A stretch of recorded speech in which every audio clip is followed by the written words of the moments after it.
Shalom pemirsa Live Channel, saya Samuel Rosen.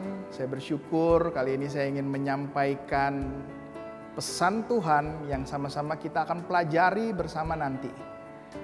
Tapi sebelumnya saya ingin mungkin bercerita tentang pengalaman saya ketika saya punya mimpi, saya punya angan-angan. Bahkan ini juga terjadi dalam kehidupan kita. Pasti kalian juga pernah ngalamin itu. Waktu itu ketika saya bermain musik, saya punya mimpi bahwa suatu saat saya akan bermain musik bersama dengan seorang artis yang terkenal. Saya bisa mengiringin beliau dan akhirnya saya jadi seorang musisi yang mungkin dikenal. Jawaban mereka dengan santai bilang, "Udah, jangan mimpi. Hari gini ngimpi." Udah gitu gak cuman bilang begitu. Udah jangan menghayal dah. Menghayalnya kebanyakan bengong sih. Gak ada kegiatan jadi begitu. Gak cuman sampai di situ. Kadang-kadang kita suka dengar kalimat yang, "Kamu mana bisa mungkin. Kamu mana bisa. Kamu lihat dong diri kamu siapa. Kamu lihat dong kemampuan kamu siapa." Ketika kita punya angan-angan, punya cita-cita, punya mimpi, digituin rasanya, ya Tuhan tolong. Sepertinya kok gak ada orang yang mendukung. Sepertinya gak ada orang yang mau support saya. Kok sepertinya pesimis semua ya. Bahkan ada yang bilang begini, "Udah gak bakal mungkin punya, hidup kamu tuh suram. Hidup kamu tuh gak bakal bisa deh kayak gitu." Tapi hari ini kita akan sama-sama belajar. Tema yang saya akan berikan dan kita pelajari hari ini adalah mimpi kali ye. Orang sering bilang begitu, mimpi kali ye. Hari gini mimpi yang kayak gitu. Hari ini justru kita akan belajar yang kata orang mimpi kali ye, nggak bakal mungkin, nggak akal bisa, tetapi kita akan belajar sesuai dengan kebenaran firman Tuhan. Apa yang firman Tuhan katakan, apa yang firman Tuhan sampaikan hari ini membuat kita akan menjadi lebih baik lagi, optimis untuk mencapai cita-cita kita. Kalau orang bisa bilang kita mimpi kali ye, dengan segala macam alasan mereka yang membuat kita pasrah. Tapi kali ini kita akan belajar apa kata Alkitab. Yuk kita sama-sama buka di dalam Amsal 23 ayat 18. Demikian firman Tuhan. "Karena masa depan sungguh ada dan harapanmu tidak akan hilang." Sekali lagi, kalau orang bilang ke kita, "Mimpi kali ya," baca ayat ini. Karena masa depan sungguh ada dan harapanmu tidak akan hilang. Saya akan memberikan contoh, mungkin Bapak Ibu sekalian pemirsa Live Channel pasti tahu satu tokoh ini, Michael Jordan. Michael Jordan kalau kita lihat salah satu legend dalam dunia basket. Tapi bagaimana perjuangan yang dia hadapi? Ketika dia berjuang untuk menjadi pemain yang terbaik, dia sempat ditolak. Dia sempat direndahkan. Dia sempat diremehkan. Nggak bisa, nggak mungkin. Itu yang terjadi dalam diri dia. Dia mengalami hal seperti itu. Tetapi nyatanya dan faktanya sekarang, dia menjadi salah satu pemain terbaik. Bahkan pemain legend pebasket dunia. Kalau angkatan saya dulu, saya sering banget tuh nonton NBA. Dan salah satu bintang dan starnya ya adalah dia, Michael Jordan. Itu tokoh yang saya angkat. Tapi ada juga tokoh dalam Alkitab. Yang ketika dia menyampaikan sesuatu, orang gak percaya, gak mungkin, menghayal. Dan membuat dia tuh sepertinya jadi, kok kayak gini ya? Oh seperti ini ya. Siapa tokoh itu? Yusuf.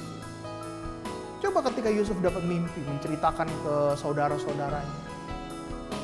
Bahkan dia dibilang, kamu mau melebihi kita semua. Enggak cuman itu aja. Yusuf dijual, diperlakukan enggak baik. Padahal dia dapat mimpi, dia punya mimpi. Tetapi perlakuan orang di sekitar kita kadang membuat kita tuh lemah. Orang di sekitar kita membuat kita tuh sepertinya, oh iya benar juga ya. Kayaknya kalau dilihat-lihat betul juga tuh kata dia. Sehingga mimpi kita itu tidak terwujud. Apa yang menjadi cita-cita kita itu tidak terwujud. Lalu yang menjadi pertanyaan adalah, apa yang kita bisa pelajari dari dua tokoh ini? Jawabannya adalah, rubahlah mimpimu menjadi kenyataan. Rubah mimpi jadi kenyataan. Ya secara logika ya memang begitu, Sam. Rubah mimpi jadi kenyataan. Tapi ada satu kalimat bilang begini, saya ingin bagikan. Masa depan itu milik orang percaya dengan mimpinya dan bekerja dengan sepenuh hatinya untuk mewujudkannya. Kalau dari kalimat ini saya mendapat 2 poin. Ada 2 hal yang kita bisa pelajari. Yang pertama, kita harus percaya. Yang kedua, lakukan dengan sepenuh hati. Kamu punya mimpi, percayalah mimpi kamu itu akan terwujud dan jadi kenyataan. Caranya gimana? Lakukan dengan sepenuh hati apa yang menjadi mimpi kamu, apa yang menjadi cita-cita kamu. Orang bisa ngomong yang negatif, tapi kamu tetap fokus, percaya dan wujudkan mimpi kamu. Dan di sini kita sama-sama belajar. Bagaimana caranya agar mimpi itu bisa terwujud? Ini yang saya mau bagikan. Ini yang mau saya sampaikan. Ada 3 hal. Yang pertama, bagaimana caranya kita mewujudkan mimpi kita? Kita harus punya rencana, punya planning. Ketika kamu punya mimpi, kamu punya cita-cita untuk menjadi lebih baik. Tapi kalau kamu nggak punya planning, nggak punya rencana, ya percuma. Itu nggak bakal terjadi. Itu nggak bakal terwujud. Itu nggak bakal bisa. Kamu diem aja, tinggal tunggu ya apa kata Tuhan aja, mengalir aja. Ya nggak bisa gitu juga. Kamu harus meraih mimpi kamu, mewujudkan mimpi kamu itu dengan memiliki rencana. Saya ambil contoh diri saya sendiri. Ketika saya memutuskan untuk menjadi seorang hamba Tuhan, saya menjadi seorang pendeta, saya harus punya rencana. Apa rencana saya? Ya saya masuk sekolah teologi lah. Saya harus belajar lah. Supaya saya bisa membekali saya ketika saya menyampaikan firman Tuhan secara baik dan benar. Kalau saya cuma bilang, oh saya mau jadi pendeta, saya mau jadi hamba Tuhan. Lalu saya masih muda, diem aja. Berdoa, nggak ada usaha. Kan firman Tuhan juga bilang bahwa kita harus berusaha dan berdoa. Ora et labora. Dan di poin pertama ini saya mengajak bahwa yuk ketika kita punya mimpi itu jangan cuma sekedar mimpi, wujudkan. Caranya punya rencana, punya planning. Jadi pertanyaan berikutnya adalah apa yang kita harus lakukan agar rencana itu terwujud? Tadi kan saya bilang untuk mencapai mimpi itu harus punya rencana.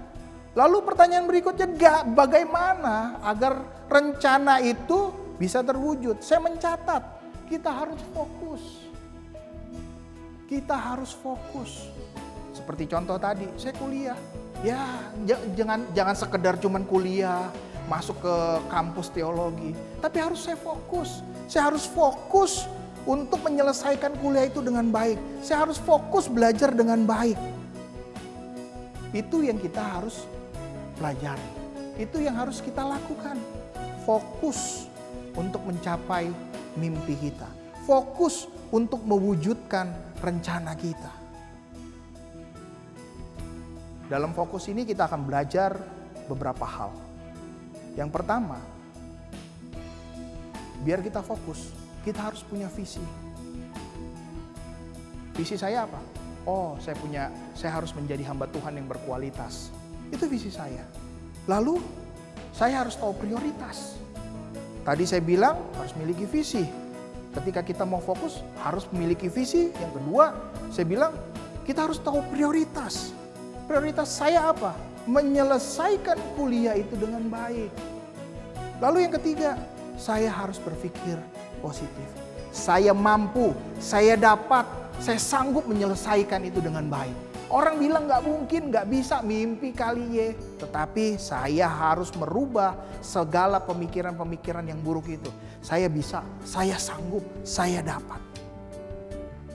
Itu yang saya lakukan dan saya bisa bagikan. Berbicara tadi mewujudkan rencana kita. Yang pertama fokus. Lalu yang kedua, jangan sekedar cuman fokus, tapi harus ada usaha di situ. Kita harus berusaha.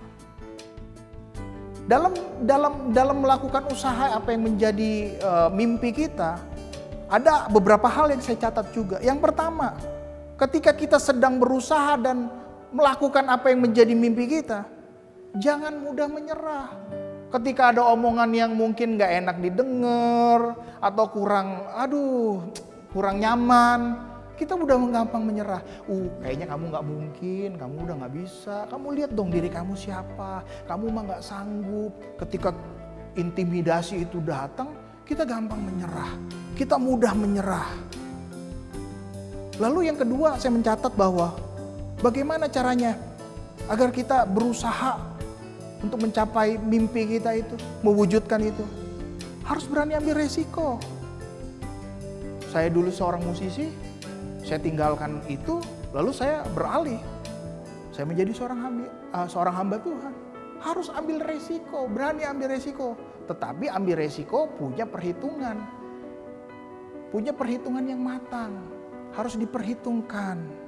Lalu yang terakhir, berbicara tentang yang namanya berusaha, kita harus inovatif. Inovatif artinya coba pikir sesuatu yang baru, terobosan-terobosan yang baru yang kita mau lakukan untuk diri kita menjadi lebih maju lagi.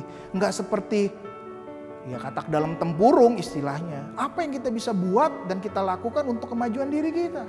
Kita harus inovatif. Dan yang ketiga saya mencatat, untuk mewujudkan rencana kita harus bayar harga. Kita harus bayar harga. Ketika kita bayar harga, kita harus siap untuk apapun konsekuensinya itu. Ketika saya bayar harga untuk menjadi seorang hamba Tuhan, saya harus siap untuk menerima segala masukan. Mungkin masukan itu gak nyaman. Mungkin masukan itu gak enak didengar publik. Tapi saya harus siap. Itu yang pertama. Yang kedua, gak cuma siap juga. Tapi kamu harus bisa mengorbankan kenyamanan kamu. Itu bayar harga untuk mewujudkan rencanamu agar terwujud. Nah, pemirsa Live Channel, apa yang saya bagikan ini, saya harap bisa jadi berkat buat kita semua. Mengingatkan kita bahwa ada hal yang harus kita lakukan agar kita bisa mewujudkan mimpi kita. Agar kita bisa mewujudkan rencana kita. Yang pertama tadi fokus. Yang kedua kita harus berusaha. Yang ketiga kita harus bayar harga. Itu yang penting yang harus kita lakukan. Lalu ada hal lain yang saya ingin sampaikan buat kita semua. Ketika kita mau mewujudkan mimpi, jangan sekedar cuman wacana aja kita ngomong. Jangan sekedar kita cuman punya planning gak diwujudkan. Tetapi saya mencatat bahwa ketika kita punya mimpi itu, kita punya cita-cita itu, kita jangan buang-buang waktu. Jangan menyia-nyiakan waktu yang ada. Jangan ngerasa bahwa udahlah besok bisa, nanti bisa. Pokoknya udahlah. Pokoknya tenang aja. Pokoknya bisa. Saya mencatat faktor apa saja yang membuat kita akhirnya membuang waktu percuma. Dan akhirnya kita punya mimpi gak terwujud. Yang pertama saya mencatat, karena apa? Kita malas. Mau mewujudkan mimpi tapi malas, ya susah juga. Ya seperti tadi saya bilang, udah besok aja, udah gampang, ya kan? Orang yang malas itu, orang yang suka menunda waktu.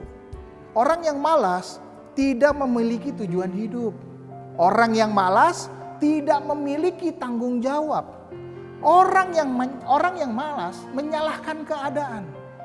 Dan saya mencatat yang terakhir, orang yang malas terlalu nyaman dengan keadaan diri dia sekarang. Kalau mungkin dari yang saya sebutkan ini ada, berarti kita orang yang malas. Apakah kita suka menunda kalau dikasih pekerjaan? Apakah kita orang yang suka menunda ketika kita mau mewujudkan mimpi kita? Atau bisa jadi ya udahlah mengalir aja. Orang yang bilang mengalir, orang yang gak punya tujuan hidup. Itu disebut juga malas, udah mengalir aja. Nggak ada istilahnya tuh mengalir aja. Lalu orang yang malas, dia gak punya tanggung jawab, udah santai aja. Orang gak ada tanggung jawab apa-apa, easy going aja, selon aja, nikmatin hidup aja. Itu orang yang malas, karena gak ada tanggung jawab. Lalu orang yang malas, kenapa Tuhan kok kasih saya seperti ini? Kenapa kok keadaan saya seperti ini? Selalu menyalahkan keadaan. Dan orang yang malas terlalu nyaman. Makanya hidupnya gitu-gitu terus. Flat aja, rata aja. Apa kata Alkitab tentang orang yang malas ini? Mari kita buka coba di dalam Amsal 13 ayat 4. Bilang begini. Hati si pemalas penuh dengan keinginan, tetapi sia-sia. Sedangkan hati orang rajin diberi kelimpahan. Tuh dengar, orang yang malas punya banyak sekali keinginan, tapi cuman wacana aja. Dan itu membuat dia menjadi orang yang stuck di situ. Dan yang terakhir, poin ketiga saya mencatat. Kita mau mewujudkan mimpi kita, cita-cita kita harus ingat, kita harus libatkan Tuhan dalam mewujudkan mimpi kita. Kita harus libatkan Tuhan dalam mewujudkan mimpi kita. Ingat, kita terbatas. Kita ini terbatas.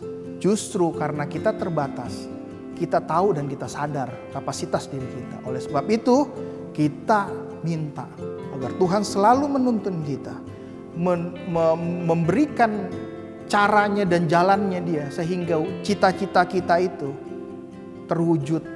Dan cita-cita kita itu kita capai gitu. Jangan lupa kita punya Tuhan. Nah, saya harap apa yang saya sampaikan ini bisa mengingatkan dan menguatkan kita. Ada satu ayat yang sangat menguatkan dan memberkati saya ketika saya mencapai dan mewujudkan mimpi saya itu. Mari kita sama-sama buka di dalam Amsal 16 ayat 3, demikian firman Tuhan. Serahkanlah perbuatanmu kepada Tuhan, maka terlaksanalah segala rencanamu. Saya ingin membagikan apa yang mungkin saya alami. Saya bercerita dari saya masuk dalam perkuliahan. Sebenarnya ketika saya dipilih untuk masuk atau melayani Tuhan jadi seorang hamba Tuhan, itu sebuah hal yang membuat saya tuh penuh dengan pertimbangan. Tetapi ketika saya sudah masuk dan melewati itu, ternyata saya ngobrol sama orang tua saya, mama saya punya cita-cita, mama saya punya mimpi, bahwa ketika saya lahir, dia bilang begini, anak ini buat Tuhan, anak ini akan menjadi seorang hamba Tuhan. Saya nggak tahu, tetapi ketika saya sudah menyelesaikan semuanya, baru orang tua saya ngomong. Nah, tips yang saya ingin bagikan adalah seperti ini, pemirsa. Ketika saya ingin mewujudkan itu, saya nggak sekedar cuma ngomong. Saya nggak sekedar cuman wacana, tapi saya coba berencana. Saya punya planning, apa yang saya mau kerjakan, apa yang saya mau lakukan. Saya punya goal, saya punya tujuan. Nggak sekedar cuman jalan di tempat, tapi saya melangkah. Supaya apa yang menjadi cita-cita saya itu terwujud, mimpi saya itu terwujud. Dalam menjalani mimpi itu nggak gampang. Ketika saya kuliah, apalagi saya kuliah di usia yang ya menurut saya udah ketelatan sih gitu loh. Saya usia 35 saya baru masuk kuliah. Dan di perkuliahan itu bukan sesuatu yang mudah buat saya untuk mengingat kembali, belajar penuh dengan perjuangan. Tetapi saya harus fokus, saya belajar. Kata orang, ya elah Sam, hari gini udah ketuaan kali, udah umur 35, masih mau kuliah, mau cari apa? Umur 35 baru kuliah, kemarin kemana aja? Itu ada yang ngomong, udah nggak usah kuliah lagi. Nggak sekedar cuman omongan, tapi fakta yang terjadi di lapangan, di perkuliahan. Waktu itu saya pas masuk awal-awal jumlah siswa kurang lebih 25-30 orang. Semester 1, 2, 3, makin hari makin berkurang. Dari yang 30-25 jadi 20, ya kan? Tapi saya tetap fokus. Saya harus mengejar mimpi saya. Saya nggak boleh malas. Saya harus rajin. Kalau ngelihat teman-teman kadang-kadang, kalau yang lagi izin, kok ini kelas sepi banget ya? Kok ini tempat kok kayak nggak ada orang? Itu kadang-kadang membuat kita tuh nggak semangat. Membuat kita tuh lemah. Tapi saya terus berusaha. Semester 1, 2, 3, 4, 5. Masuk semester 6 makin sedikit. Tadinya yang 25 tinggal 15 orang. Makin semester udah mau mendekati skripsi. Makin sedikit lagi 10 orang. Itu membuat saya tuh, loh kok jadi kayak begini ya? Terkadang kita suka menghadapi hal seperti itu, pemirsa. Kenyataan dan faktanya tidak sesuai dengan apa yang menjadi pemikiran kita atau keinginan kita. Pada saat itu saya juga berpikir, loh kok jadinya kayak begini ya? Kok seperti ini ya? Lalu pada saat mau sidang skripsi, yang tadinya itu 25-30, sisa 5 orang. Saya ngajukan ujian skripsi. Saya bilang ini pada kemana? Apa pada diangkat Tuhan kali ya? Tinggal 5 orang, saya juga bingung. Tapi udah mau mendekati masuk ke pendahuluan. Bab 1. Mentok tuh kadang-kadang kan kalau kita bikin skripsi, aduh bab 1 mau bikin apa nih? Udah dikejar deadline harus begini-begini. Waduh, masuk bab 2, bab 3 dan seterusnya. Akhirnya dari 30 atau 25 orang itu, yang lulus di wisuda di angkatan saya cuma 5 orang. Dan salah satunya saya. Kalau kita dengerin kata orang, kalau kita bilang begini begitu, kita gak akan maju. Bahkan setelah saya di wisuda, saya selesai. Ada satu orang bilang begini, Sam, sebenarnya saya ragu loh kamu lulus loh. Tapi kamu bisa lulus, itu puji Tuhan. Karena apa? Seperti tadi yang saya bilang, saya gak cuma mimpi kali ya, saya mewujudkan mimpi itu. Saya berusaha dengan poin-poin yang tadi saya kasih. Saya jabarkan dan saya jelaskan. Nah pemirsa Live Channel, saya harap apa yang saya sampaikan ini bisa menguatkan kita. Mari kita sama-sama berdoa. Tuhan, terima kasih buat hari ini. Firman Tuhan mengajarkan kami bukan sekedar cuman mimpi, tapi wujudkan mimpi itu. Harus ada proses yang kita lewati. Di dalam proses itu kita jangan menyerah. Kita harus semangat. Kita jangan malas. Kita harus punya fokus, punya tujuan. Dan yang paling penting adalah ketika kita mau mewujudkan mimpi kita, libatkan Tuhan. Sehingga kita tahu mana yang harus kita lakukan sesuai dengan kehendak Tuhan. Sehingga mimpi itu menjadi kenyataan. Tuhan, aku berdoa buat setiap yang menyaksikan acara ini. Mungkin mereka punya cita-cita mimpi yang belum terwujud. Tetapi setelah mendengarkan kebenaran firman Tuhan ini, mereka dikuatkan. Dan apa yang menjadi cita-cita mereka, mimpi mereka terwujud. Aku percaya bahwa semuanya tidak ada yang mustahil bagi Tuhan. Terima kasih Tuhan, segala pujian syukur kemuliaan hanya bagi nama Tuhan Yesus. Haleluya, amin. Tuhan Yesus memberkati.